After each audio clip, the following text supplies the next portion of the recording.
Prime Minister Mark Carney wants an investigation and some answers. And Foreign Affairs Minister Anita Anand is summoning the Israeli ambassador to Canada. This is after the Israeli military fired what it describes as warning shots at diplomats, including 4 Canadian personnel in the West Bank. We expect a full investigation. We expect a immediate explanation of what happened. It's totally unacceptable. It's some of many things that are totally unacceptable that's going on in the region. Those are the comments from Prime Minister Mark Carney yesterday, that call again for a full investigation. The IDF says the visit to Janine was approved, but the delegation moved from the approved route. So for more on these developments, we're joined by Michael Link this morning, Associate Professor at Western University and former UN Special Rapporteur for the situation of human rights in the Palestinian territories. Good to have you with us. Thank you very much for having me, Anne-Marie. Just to flesh the story out a little bit, officials from about 20 European and Arab countries were also part of this delegation. Describe for us the significance of this escalation and this incident as a whole. Well, these kinds of delegations by European and North American diplomats to various parts of the occupied West Bank and East Jerusalem are quite common. I've seen these delegations going into the Jordan Valley, for example. So they're going into a particularly contentious area in the West Bank, Janine and the Janine refugee camp.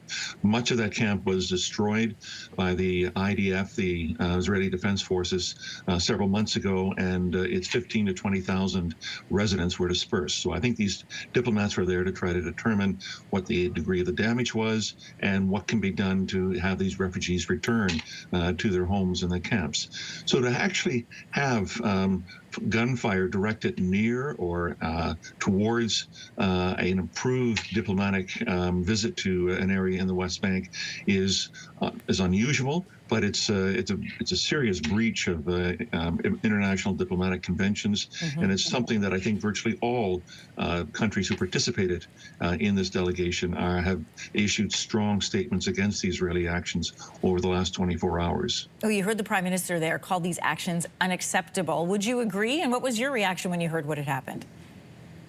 Well, it is unacceptable. The Prime Minister, I think, is right on the money with respect to this. It's unheard of to have a diplomatic delegation, no matter where it is, being fired on or having warning shots put towards them. There was no apparent gunfire coming from anybody else in the area. There was no threats. The diplomats were simply walking through parts of the camp, which the IDF knew and had approved beforehand. If Israel's contention that they were wandered off the approved route was so, gunfire is the last thing you'd expect them to use in order to send a signal to the diplomats. The United Kingdom's development minister has accused Israel of using hunger as a weapon of war. The UN added to that, saying zero aid has reached Palestinians, despite Israel lifting its 11-week blockade on Gaza. That means 11 weeks with no food and no aid. Describe for us how dire the consequences of this could be. And as you do that, we're looking at live shots of Khan Yunis this morning from Gaza. Yeah, what this is an 11-week-old blockade since the very beginning of March, where no food, no fuel, no medical supplies have gone into the Gaza Strip, where 2.3 million Palestinians wind up living under desperate humanitarian conditions. The UN has been warning for weeks about that there are starvation and famine in certain parts of Gaza. People are eating one meal every 2 to 3 days. The World Kitchen had to end its meal program because it ran out of food. And even where there is food or flour, there's no fuel in most cases to be able to cook the food for this. The UN warned the other day that there were possibly as many as 14,000 children who may die of malnutrition in the coming time. So all of this points to the use of starvation as a weapon of war, which of course is a war crime and a crime against humanity. And if we remember the arrest warrants that were issued against Benjamin Netanyahu, the Prime Minister of Israel, last November by the International Criminal Court, the use of starvation as a weapon of war is one of the indictments against him.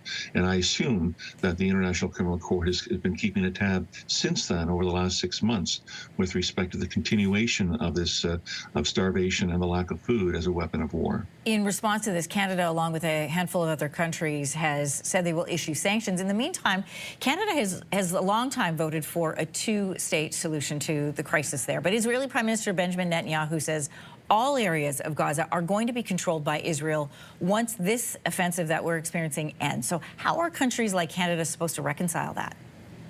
They really can't, and this is I guess the line in the sand that the international community is drawing against Israel, and to a lesser extent the United States as well.